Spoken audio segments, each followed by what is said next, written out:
स्वागत है आपका एक बार फिर से इस रहस्यमयी, डरावनी, अनोखी, अनजानी और अनसुलझी दुनिया में।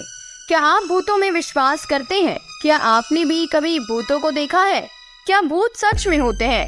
अगर वाकई भूत होते हैं तो वो कैसे दिखते हैं?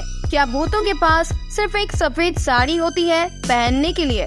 आखिर कहाँ रहते हैं ये भूत? भूत, पिशाच, चुड़ैल, डायन, आत्माएं, इन सब से जुड़ी बहुत सी सच्ची और रहस्यमयी घटनाएं आपने कभी न कभी जरूर सुनी होगी।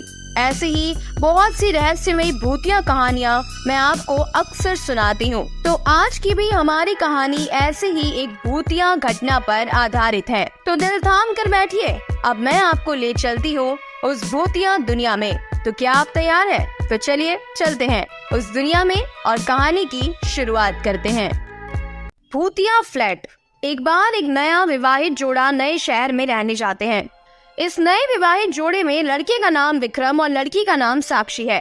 विक्रम की शादी को अभी कुछ ही महीने हुए थे। दोनों बहुत खुश थे। एक दिन विक्रम की कंपनी वालों ने कंपनी के काम के लिए कुछ महीने के लिए विक्रम को दूसरे शहर में पोस्टिंग कर दी।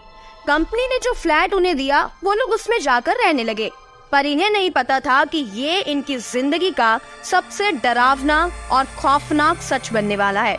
पहले दिन ही साक्षी और विक्रम ने मिलकर पूरा फ्लैट सजा लिया। फ्लैट 2 BHK का था तो ज्यादा समय नहीं लगा। ये लोग नए शहर में ढलने की कोशिश कर रहे थे। एक दूसरे से बात करके, खाना खा के रात को अपने बेडरूम में सोने चले जाते हैं। देर रात में विक्रम की नींद खुल जाती है। वो पानी पीने के लिए उठता है, लेकिन जब वो पलटकर साक्षी की तरफ देखता है तो उसे साक्षी कहीं नजर नहीं आती। थोड़ी देर बाद विक्रम को ये एहसास होता है कि जैसे उसके पीछे कोई खड़ा है। विक्रम चौंक जाता है और वो हिम्मत करके पीछे देखता है तो पीछे साक्षी खड़ी होती है। साक्षी ने बोला, अरे क्यों चौंक गए? मैं बाथरूम गई थी, तुम क्यों जगे हो? विक्रम बोलता है, कुछ नहीं, बस पानी पीने के लिए जगा था। और फिर वो दोनों वापस सो जाते हैं। सुबह उठकर साक्षी दोनों के लिए नाश्ता और खाना बनाती है। विक्रम नाश्ता करके अपना टिफिन लेकर काम पर निकल जाता है। साक्षी अब अपने फ्लैट में बिल्कुल अकेली थी। वो सोचती है, चलो जो काम बाकी है उसे भी निपटा लेती हूँ। वो कपड़े धोने के लिए वॉशिंग मशीन की तरफ जाती है। फिर वो मशीन में कपड़े धोने के लिए डालकर वहाँ से चली जाती है। थोड़ी देर बाद जब साक्षी वापस आती है तो वो देखती है कि वॉशिंग मशीन में वो कपड़े हैं ही नहीं। वो घबरा कर उन कपड़ों को इधर उधर ढूंढने लगती है। सारा घर छान मार लेती है। उसे समझ नहीं आ रहा था कि जब मैंने वॉशिंग मशीन में कपड़े धोने के लिए डाले थे तो आखिर वो गए कहाँ। जैसे ही साक्षी अपने बेडरूम में पहुँचती है उसे वो सारे गीले कपड़े उसके बिस्तर पर नजर आते हैं। ये सब कुछ साक्षी बिल्कुल भी समझ नहीं पाती। शाम को विक्रम के घर आने के बाद वो उसे ये सारी बातें बताती है। विक्रम इसे बहन समझकर उसकी बात काट देता है। अब रात को दोनों फिर से अपने बेडरूम में सोने चले जाते हैं, लेकिन तभी उसी रात विक्रम को किसी की तेज सांसें लेने की आवाज सुनाई देती है। विक्रम धुंधली आंखों से बैठकर देखता है और वो जैसे ही मुड़ता है तो वो बिस्तर से डर के मारे नीचे गिर जाता है। वो देखता है कि बिस्तर पर साक्षी के बगल में कोई काला साया सोया है और वो एक आदमी की तरह दिखाई दे रहा है। विक्रम दौड़कर बाथरूम में जाकर सबसे पहले अपनी आंखें धोता है, क्योंकि उसे अपनी आंखों पर विश्वास नहीं होता। और जब वो वापस आकर देखता है तो वहाँ कोई नहीं होता। विक्रम को लगता है कि शायद ठीक से ना सोने की वजह से उसे भ्रम हो रहा है। इसी तरह से एक हफ्ता और बीत जाता है, लेकिन इस एक हफ्ते में उन दोनों के साथ कई बार ऐसी रहस्यमयी घटनाएं होती हैं। कई बार उन दोनों को डर का सामना करना पड़ता है, लेकिन बार बार वो इन सब चीजों को भ्रम का नाम देकर टाल देते हैं। लेकिन फिर एक दिन दोनों रात में अपने बिस्तर पर सोए थे। कुछ देर बाद उनका बिस्तर जोर जोर से हिलने लगा। दोनों की नींद खुल जाती है। पहले साक्षी उठती है, लेकिन तभी अचानक बिस्तर हिलना बंद हो जाता है। साक्षी देखती है सब कुछ नॉर्मल है, लेकिन फिर भी वो चेक करने के लिए बिस्तर के नीचे झांकती है। और जैसे ही वो बिस्तर के नीचे झांकती है, कोई उसके बाल पकड़कर जोर से उसे बिस्तर के नीचे खींच लेता है। साक्षी चिल्लाती है, विक्रम! और विक्रम उसकी आवाज सुनकर जग जाता है और वो बिस्तर के नीचे उतरकर साक्षी को देखता है और देखते ही वो भी पीछे की तरफ गिर जाता है। वो बहुत ज्यादा डर जाता है क्योंकि जब वो नीचे देखता है तो साक्षी नीचे लेटे हुए विक्रम की तरफ ही देख रही थी और साक्षी के पीछे कोई था जो साक्षी का सिर जमीन पर दबाए हुए था।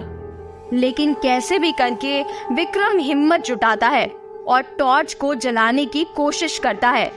वो टॉर्च को जलाकर उस काले साए को देखने की कोशिश करता है, लेकिन फिर से वहाँ कोई नहीं होता। फिर वो साक्षी को पकड़कर बाहर निकालता है। दोनों बहुत ज्यादा डर जाते हैं।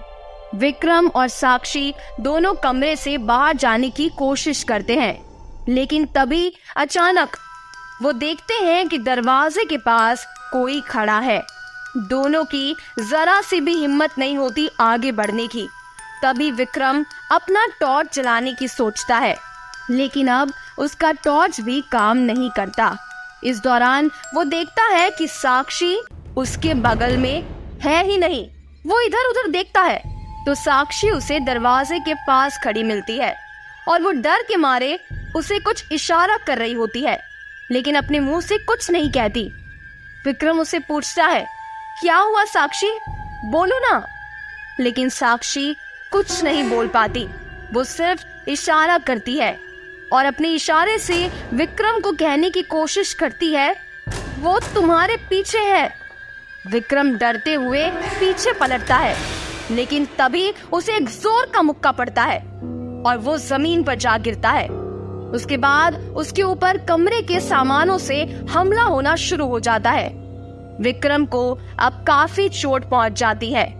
वो खड़े होने के लायक भी नहीं रहता, लेकिन उधर साक्षी दरवाजा खोलने की कोशिश करती रहती है और आखिरकार वो दरवाजा खोलने में कामयाब हो जाती है। वो तुरंत अपने पति को उठाती है और वहाँ से भागने लगती है, लेकिन तभी उन दोनों को पीछे से एक जोरदार धक्का लगता है, जिससे वो सीधा फ्लैट के बाहर जा गिरते हैं।